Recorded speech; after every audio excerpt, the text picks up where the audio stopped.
Could you begin by telling us your name and job on campus?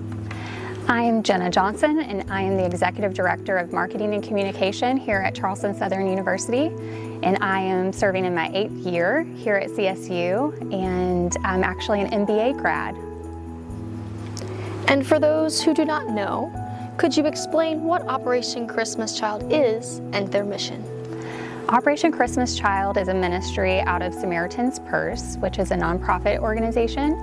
And the goal is to gift shoe boxes to children in need around the world, boys and girls ages 2 to 4, 5 to 9, and 10 to 14. And the idea is that they, in many cases, are receiving this as their very first gift. And it may be their only gift that they ever receive. And they also enter a discipleship program where they learn about Jesus and they receive the gospel. And what is your role in Operation Christmas Child? So I serve as the communications chair, if you will, because I am in marketing and communication, and I oversee operations for the committee, and I get to serve alongside 16 other wonderful people from various areas around campus, and we do everything from inventory to donation, collection, community outreach, campus engagement, and logistics and transportation. So there's a lot that we get to do as a collective team, and it's just a wonderful opportunity for us to come together and serve a fantastic mission for the Lord, but also bring together students, faculty, and staff to do that together. And this is a little bit of a two-pronged question. How did Charleston Southern University get involved with Operation Christmas Child, and how has this tradition grown on campus? So in the early years, I think it was about 14 years ago, Campus Ministries took this on, different student groups around campus, and they may have packed maybe hundreds of boxes here and there. And Student Life really took it on about 6 years ago to create a Sweet 16 event. And back in 2018, the Student Life crew said, hey, let's make this bigger. Let's make it into a university-wide mission opportunity, and let's see what God can do. And we saw God turn a few hundred boxes into 5,000. Very much a fishes and loaves opportunity. And then the following year we had more than 7,000 boxes, and the following year a little more than 10,000 boxes. And for the last 3 years we've had more than 13,000 boxes. That is incredible. And since you mentioned there's a large number of boxes that are packed on this campus, could you explain a bit of the behind-the-scenes process about how you and your team prepares for Operation Christmas Child? So this is a year-round collection opportunity in preparation for this one big packing party event. It really is a collective effort for many of us on campus. So we start in the spring, and we start planning donation opportunities. So we plan events that are not only on campus, but off campus.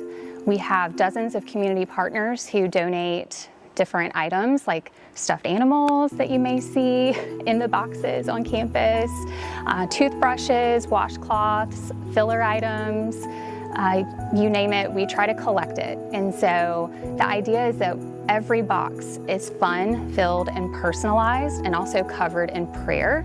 And we know that each individual boy and girl who receives it, that may be their only gift that they ever receive. And so we want it to be amazing. We want it to be full of just so many surprises and wow items. And we try to do that again throughout the year, collecting these individual items from people in the community. And we have a lot of planning that goes into community engagement, campus engagement. We start communicating usually in October with our community on campus, where we ask people to start bringing supplies to different events. And we partner with athletics to make sure that if there's an event where we can have a collection box, we do that. We partner with the River Dogs, with the Stingrays, with the Charleston Battery to do the same thing out in the community. And how can students participate in this tradition? Students can participate by doing the same thing that faculty and staff do throughout the year. They can collect items, they can come together as a team, they can work with their student organizations or with their friends or even on an individual basis and pack boxes for months on end, or they can bring supplies to collection day or even the packing party. We really want each student to pack their own box because they can go to Target or they can go on Amazon, Walmart, Dollar General, wherever, and find different items and put together just a very special gift for a boy or a girl.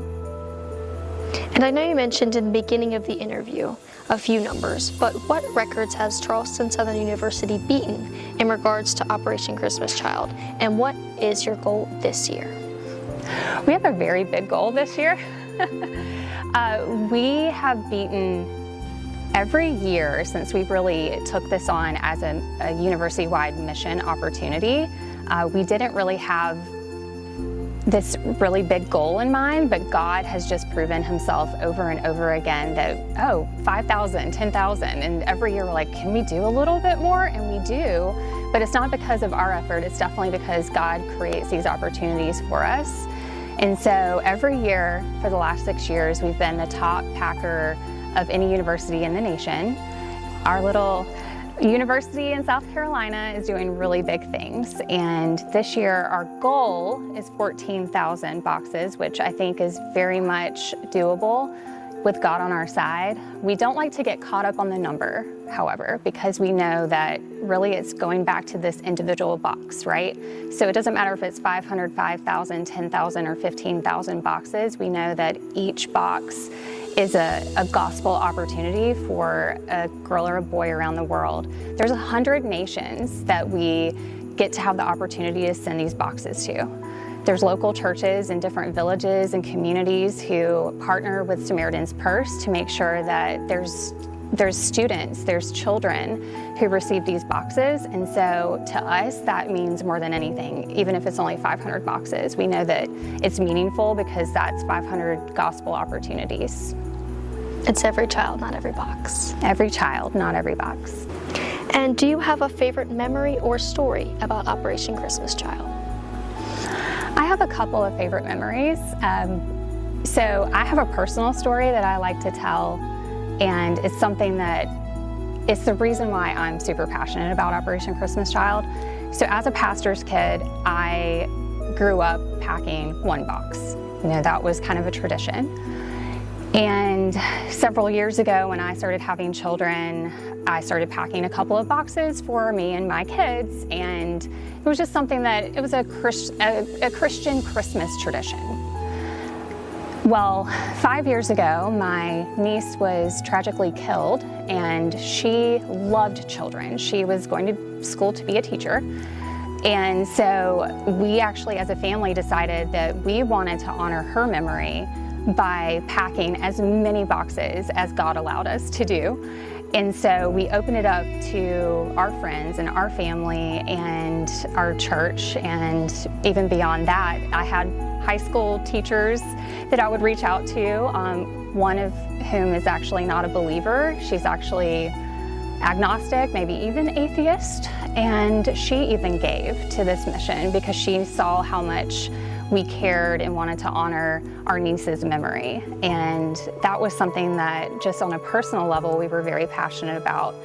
And we saw how God moved even in our family's life and in our team's life. So marketing and communication has come together and packed hundreds of boxes every year. We went from me personally doing 8, which I thought was a lot, and it is a lot for most individuals, to this year we're packing more than 400, maybe 500 boxes. And so just as a team, it's a very great experience to see how God has been moving in my family's life, but also for my team at work. On a university level, it's amazing to hear the stories of people who are getting responses from the actual shoebox recipients. And I had my first experience with that last year where I got several, and one was a little girl named Sarah in Guatemala, and she sent me a picture and how much it meant to her to receive the gift, and it just brought tears to my eyes because it was an actual little girl. She actually received my box, opened it, read the note, probably had a little help reading in English, of course, and she was holding the stuffed animal that I had packed in there and some other little items, and it just meant the world to me to see the actual recipient who I know not only got my gift, but also received the gospel of Jesus Christ. It's just incredible. Having done this for so long, it meant the world to me to actually receive. It was an email. So we live in the modern day, we can actually receive email. It's not just mail anymore. But receiving an email where I could do Google Translate because it was in her language. We're just living in an age where we have more access to spread the gospel and to actually have interactions with people. And she shared how much it meant to her, and she was so thankful to God that we were connected. And even now we'll still communicate and we'll say, how's the weather in Charleston, or how's the weather in Guatemala? And it's just so amazing to see how God has been working through that ministry. And lastly, do you have any final comments or remarks that you'd like to leave the audience with? I really want to encourage anyone who is maybe new to Operation Christmas Child, or maybe they've been packing for many years but just haven't felt that connection, and they're just doing it because it's fun. I mean, it really is a fun experience. If you love Christmas, it's fun to put together a box. But I really want to encourage them to think about the quality of the box. So not just putting one little car and a note in there, but actually thinking about the individual who is receiving it, that it may be the only gift that they ever receive. Many of these children are living in poverty. They're living in places where they don't even celebrate Christmas. And I think it's really important to make sure to keep in mind that each box is fun. You have those wow items, you have a soccer ball, you have a stuffed animal. It's filled as much as you can, fill it to the brim, and it's personalized. So leaving a note, encouraging them to reach out to you. I say do email. It's a lot easier for them to access. And then just pray. Pray over that box, because that person may not know Jesus yet, but they will. Thank you so much for your time and for sharing your story in order to hopefully inspire and encourage more students to participate in this amazing mission. Thank you. Thank you.